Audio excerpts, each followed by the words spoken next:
The small, trembling voice came from behind her. "Ma'am, can you please pretend to be my mom for the school play?" Sophia turned around, startled. Standing before her was a little girl no older than 8, her dark brown curls framing a face too solemn for her age. Her uniform was neat, but her eyes, those big, searching eyes, spoke of loneliness that words couldn't. For a moment, Sophia froze. She had come to the school auditorium to deliver catering for the annual parents' event, not to be part of it. But something about the child's tone tugged deep at her heart. "Sweetheart," she said gently, crouching to the girl's height, "where's your mother?" The girl's lips quivered. She's in heaven. I told Daddy I didn't want to do the play, but he said it would make her proud. He was supposed to come, but he's working again." Sophia's chest tightened. The pain in the girl's voice mirrored her own scars, ones that hadn't healed even after years. She had lost her little boy in a car accident 3 years ago. Since then, she had buried herself in work, shutting the world out. And now, this child, this lonely, trembling soul, was asking her for something she had yearned for herself, a moment of love that felt like family. Without thinking twice, Sophia nodded. "Okay, sweetheart, what's your name?" "Lila," the girl whispered, her face lighting up like sunrise.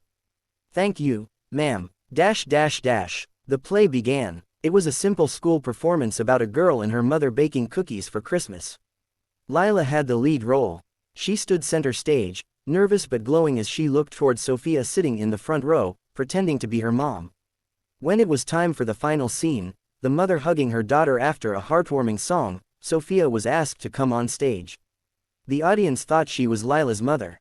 The moment she wrapped her arms around Lila, the auditorium seemed to disappear. The warmth, the tiny heartbeat against her chest, the tear that slipped down her cheek, it was too real, too powerful. "I'm proud of you, baby," she whispered. Lila looked up, her eyes glassy. "You sound like how I imagined my mom would." Sophia's heart shattered into pieces and mended itself all at once. The crowd erupted in applause, but Sophia couldn't stop trembling. She didn't realize that someone had been watching them the entire time, a tall man in an expensive suit, standing silently at the back of the hall. After the play ended, the man approached her. His face was sharp, handsome, but weary. He looked like someone who hadn't slept properly in months. "Excuse me," he said softly, "are you the woman who played Lila's mom?" Sophia turned, flustered. "Oh, yes, I'm sorry if I overstepped. She asked me last minute, and I." He shook his head, his expression unreadable. "No, thank you, I should have been there, but I wasn't." He looked at Lila, who was laughing with her friends for the first time that evening. "I'm Ethan, Lila's father." Sophia recognized the name immediately. Ethan Cole, founder and CEO of Cole Industries, one of the biggest tech firms in the city. She had delivered catering to his company before, but she'd never seen him in person. "You must be a busy man," she said quietly. "Too busy," he admitted, his voice cracking slightly. "Since her mother died, I've been drowning myself in work. I thought providing everything she needs was enough. But I was wrong." Sophia glanced at him, then at Lila. "What she needs isn't things, Mr. Cole. It's time, it's love. She just wants her dad." He looked down, ashamed. "You're right, I didn't even know she still misses her mother this much." "She does," Sophia said softly. "And she hides it well. Kids like her always do."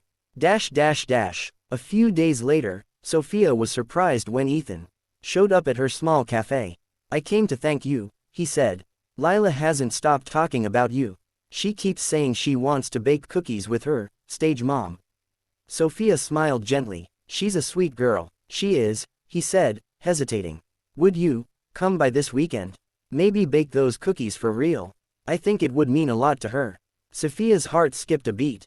For a long time, she had avoided anything that reminded her of her son, but something about Lila had awakened the part of her that had stopped believing in second chances. That weekend turned into another. Then another. Slowly, the emptiness in Sophia's heart began to heal, and so did Lila's. Ethan started joining their baking sessions too. At first awkward, then genuinely warm. For the first time, laughter filled the mansion that had long felt cold and silent. One night, after Lila had gone to bed, Ethan looked at Sophia and said, "You've done more for her than I ever could.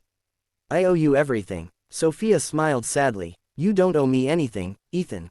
You just needed to open your heart." He looked at her for a long moment, his eyes soft. Maybe it's time I opened it, to both of you. Months passed. Sophia's cafe began to flourish, thanks to Ethan's support, but it wasn't money that mattered. It was family. It was the quiet breakfasts, the weekend laughter, the bedtime stories she now read to Lila. And on the anniversary of the school play, Lila surprised both of them. Standing on stage once more, she smiled at the crowd and said, "This year, I don't need someone to pretend to be my mom, because I already have one." The entire auditorium gasped. Tears filled Sophia's eyes as Lila ran down and hugged her tight. Ethan followed, placing a gentle hand on Sophia's shoulder. "Family isn't always about blood," Lila whispered, smiling. "Sometimes, it's about hearts that choose each other." Sophia held her tighter, her heart full for the first time in years. And as the lights dimmed, Ethan wrapped an arm around them both, whispering quietly, "I think your mom in heaven would be proud, Lila, and so would your son, Sophia." That night, 3 broken souls found their way home, not by chance, but by love's quiet design.